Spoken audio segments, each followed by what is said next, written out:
Les amis, aujourd'hui nous allons parler rugby et pour cause, nous sommes, vous le savez, en plein tournoi Destination avec la formation de Fabien Galthié. Une victoire, une défaite, on va voir tout ça ensemble. On est à quelques mois de la Coupe du Monde qui va se jouer chez nous en France. Je voulais ensemble qu'on fasse le point. J'espère que vous êtes prêts, c'est parti.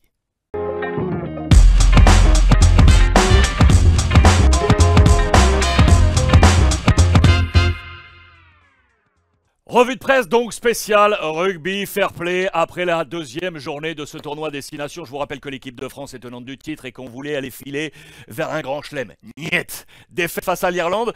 Je voulais qu'on revienne ensemble sur la situation de la formation de Fabien Galthié, faire le point tout d'abord sur ce classement. Après ces deux premières journées, les Irlandais, hyper puissants, sont devant pour l'instant avec ces deux victoires bonifiées devant l'Écosse, l'Angleterre. On est à la 4e place devant l'Italie et le Pays de Galles. C'est encore possible. Le programme est là, les deux matchs passé de l'équipe de France avec la victoire tout d'abord étriquée face à l'Italie, cette défaite en terre irlandaise. Prochain rendez-vous, je vous l'annonce déjà, dimanche 26 février, face aux Écossais au Stade de France. Revenons sur ce qui s'est passé. Tout d'abord face aux Italiens. Regardez, souverain poussif, les souverains nous, les Français, tenants du titre, je vous le rappelle une nouvelle fois, poussif parce que ça a été compliqué. Le second souffle est venu du banc selon les confrères de l'équipe. Victoire étriquée, oui, 29-24 en faveur des Français en terre italienne. Le mal principal français aura été ça, regardez, maxima culpa, sanctionné 18 fois à Rome les amis, 18 pénalités concédées par la formation de Fabien Galthié. C'est un record, triste record, mais c'est un record négatif pour les Bleus. Ça, il va falloir le corriger pour la suite de la compétition. Je vous ai mis d'ailleurs au passage les notes des Français, du 15 Français au sortir de ce match italien. Notez peut-être une chose intéressante pour nous parce qu'on va voir également que cela aura été le meilleur Français également face aux Irlandais. C'est Thibaut Flament qui avait hérité d'un 7 sur 10.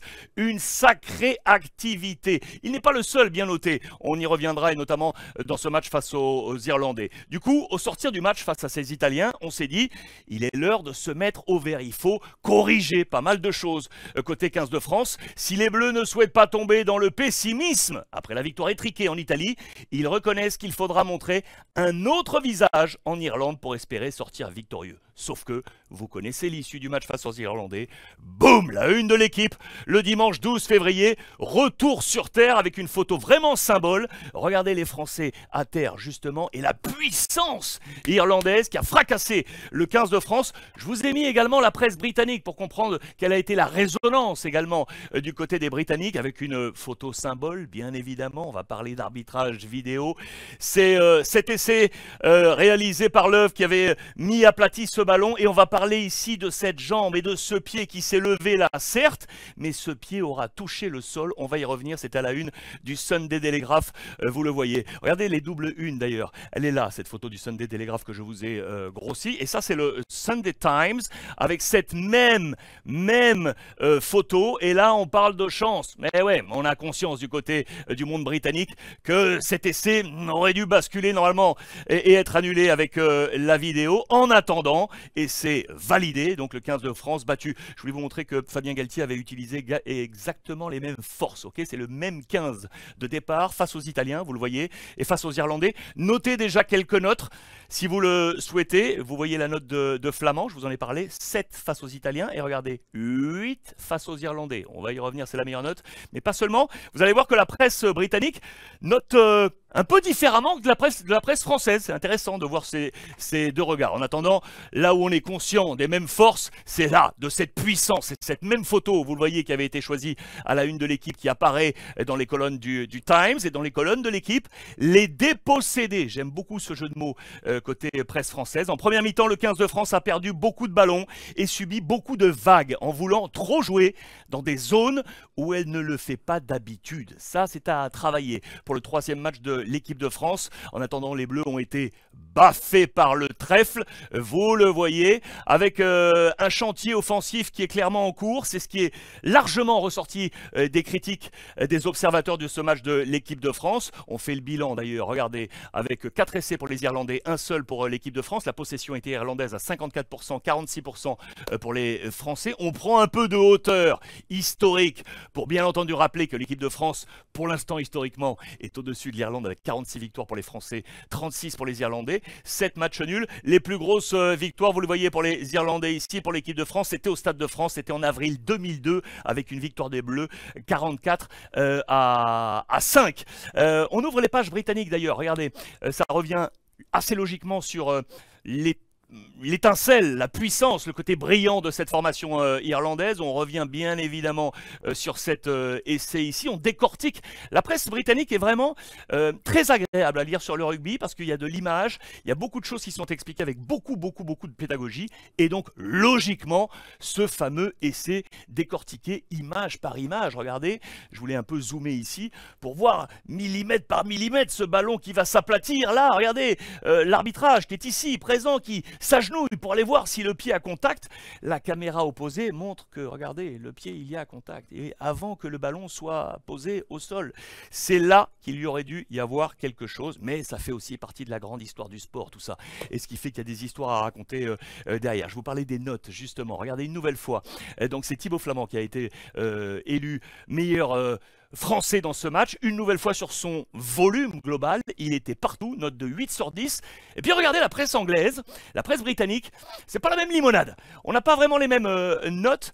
Je vous montre ça avec au passage également la note de Damien Penaud, qui a pris un 7, les étoiles de l'équipe de France. Antoine Dupont qui était là, qui a pris un 6 seulement, 6 sur 10, 7 sur 10. Vous allez voir que les Anglais les ont eux bien notés. Regardez Dupont, il a pris la meilleure note, 9. Et Penaud a pris un 9. Vous voyez qu'on n'a pas la même lecture, en tout cas dans les engagements, dans les critères de notes du côté des deux pays. Je vous ai mis le Times, je vous ai mis également le Télégraphe une nouvelle fois. Regardez les notes, 10 à Penaud, 10 sur 10. On lui met la meilleure note. C'est absolument incroyable, c'est intéressant. Il y a un 9 ici pour Bay, il y a le 9 ici pour Thibaut Flament. Il y a de très bonnes notes côté français. C'est vrai que c'était un beau match. C'est vrai que c'était un très beau match d'ailleurs de rugby, sauf qu'on a perdu. Donc il faut tirer des enseignements de tout ça. Les enseignements ont été tirés par la presse française. Je vous en ai mis quelques-uns comme ça. Un sommet en question. Pourquoi les duels gagnés n'ont pas payé? L'arbitrage a-t-il pesé logiquement? Pourquoi Jalibert est entré à l'arrière? Pourquoi Aldrit est sorti si tôt?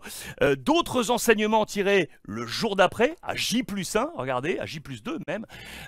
L'ombre d'un doute dans les colonnes de l'équipe, un cadre plus flou, des consignes perdues, adaptation en berne, un banc sans profondeur et un coaching mouvant. Toutes les lignes et le banc ont été tensés, pointés du doigt par la presse française. Conclusion! Je vous ai mis la presse d'avant ce tournoi. On était champions, on avait le titre, le Grand Chelem.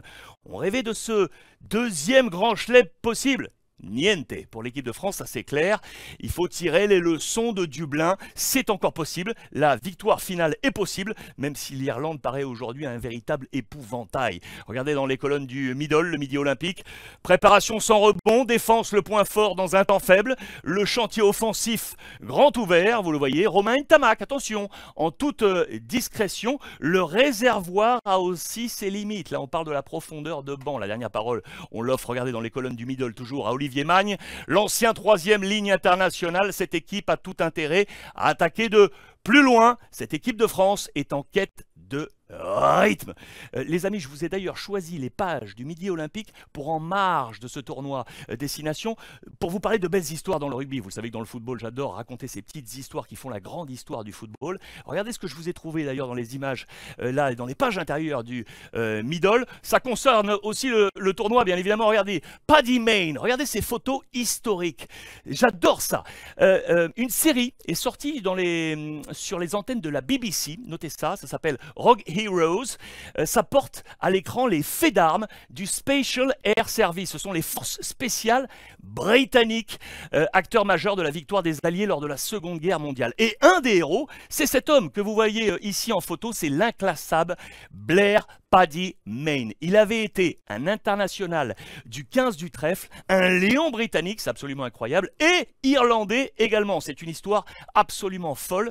Pourquoi je voulais vous montrer ça? Parce que c'est vraiment une histoire passionnante et c'est également pour vous porter un coup de projecteur sur l'armée de l'air et de l'espace, les amis. On est dans une situation difficile en France, vous le savez, parfois difficile pour aller trouver des emplois. L'armée de l'air et de l'espace, les amis, vous offre une possibilité. Si vous êtes en plus des passionnés de rugby, regardez pourquoi je vous montre ça. Regardez ça, c'est toujours dans les colonnes du middle. Je voulais vous montrer ces deux histoires, des gens qui travaillent aujourd'hui dans l'armée de l'air et de l'espace et qui cultivent cette passion pour le rugby. Le lieutenant Jean-Baptiste, regardez-le ici en tenue, dans quel métier il exerce? Il est responsable de la formation digitale au sein de l'école des sous-officiers. Regardez, caporal Adeline, également ici, 4000 emplois, hommes et femmes, hein, en 2023, bien évidemment. Elle travaille actuellement au groupement de soutien de la base de défense de Pau-Bayonne dans la cellule administration générale du personnel militaire. Vraiment, je voulais vraiment vous montrer ça. Regardez-les en tenue de l'armée de l'air et de l'espace, la tenue de rugbyman.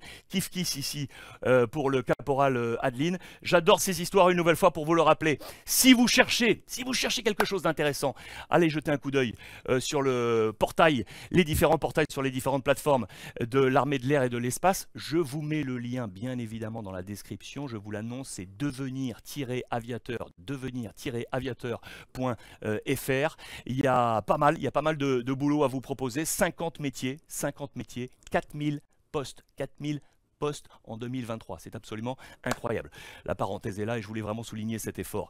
L'équipe de France, 26 février, face à l'Écosse. Il va falloir rebondir après ce match irlandais, tous avec la formation de Fabien Galtier. Je vous donnerai des nouvelles comme ça, de façon périodique, au cœur de ce tournoi des 6 nations.